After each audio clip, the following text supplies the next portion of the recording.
try to look into the past, what our ancestors have done. It's not just about the outer look of the house, but very importantly, why these homes were designed in this manner that suits the local climate or the geography of a place.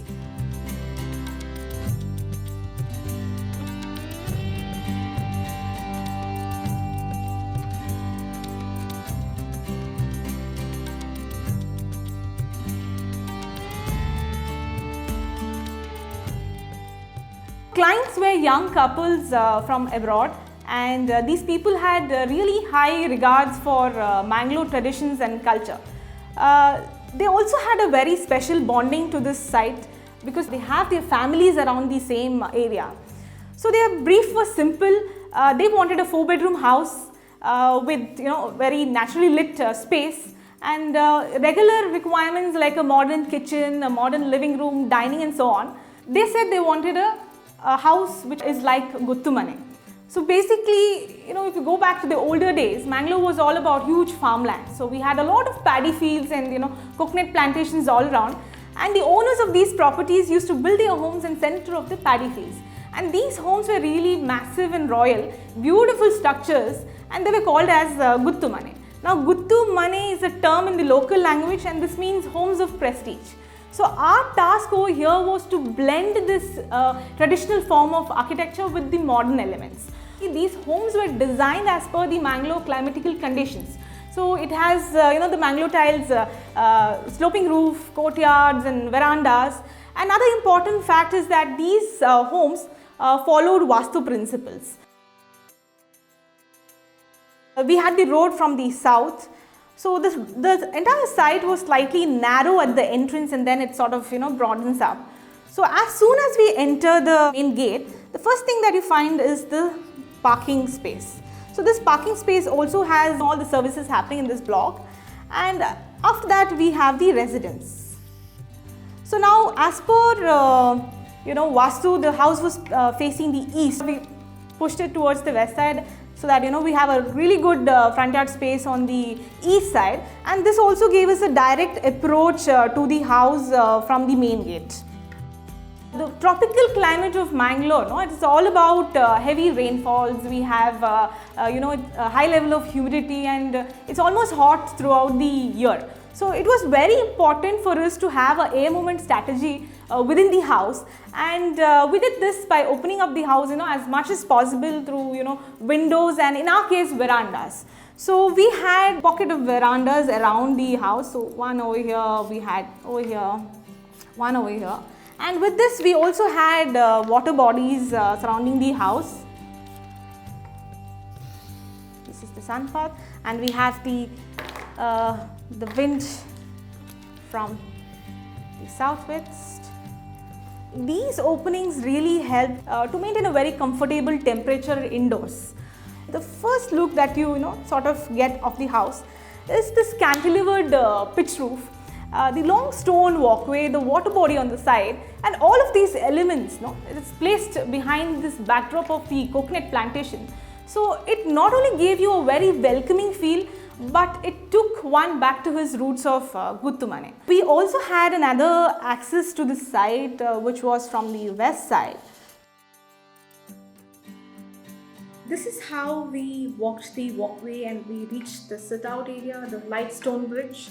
So the main door was a handmade teakwood door which had geometric patterns, and the frame had very detailed, intricate traditional patterns. And the complete credit goes to the carpenter who has done this. He was given a free hand in doing this frame. Now the floor plan is open floor plan, which was segregated into a public zone, and the other half being the private zone. So the public zone has a foyer area which connects to the living room and also connects to the guest bedroom. We have a staircase area, and the private area has the dining, the master bedroom and the kitchen, and between these two spaces we also have a courtyard. With all these spaces, we're surrounded with verandas. Coming to the northeast corner of the house where the living room is situated. So this living room opens out into a deck space, and this deck space also, it's made to look as if it's partially floating on water.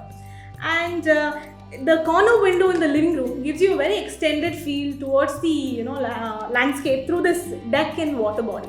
We also have a privacy wall over here, which blocks the view of the people who are entering the house. The person in the living room could view who is at the entrance area and up till the the gate, and a person in the kitchen also could view into this main areas like the sit out and who's walking on the entrance area. And from the other end of the house, even the outdoor living also could get the glimpse of the foyer space. First floor was the replica of the ground floor. We had two bedrooms on the top, which was connected by a bridge in center. So this bridge in turn had double height spaces. One could view into the dining space from one end of the bridge, and from the other end of the bridge you could view into the entrance area, that's the foyer area. Now these bedrooms also came with walk-in closets and bathrooms. So one of the bedrooms, the client had a requirement of converting this into an entertainment space. So for the balcony, we had a beautiful printed carpet tile onto the floor, and with the Mangalore tile roof on top and the wooden pillars on the side. See, these are metal columns which was later wrapped with teak wood panels to give a look of the heavy timber column. So all of these elements really added an outdoor aesthetics for the family.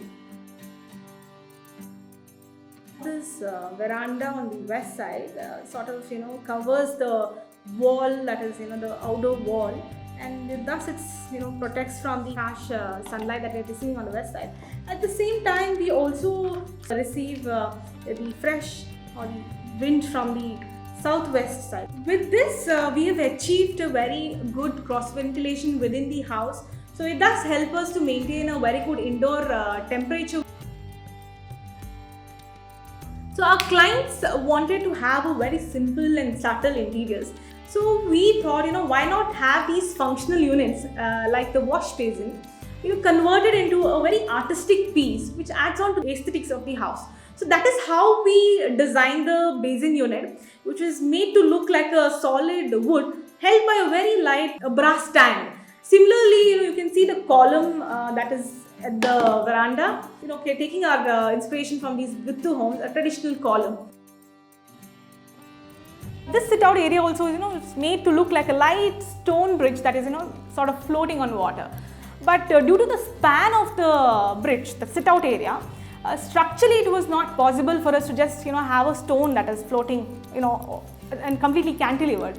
We had concrete slab this way, the centerpiece being the polished granite, and on the corners we had a detail of the raw stone, that is basically it's a Karkala stone, it's a locally available material.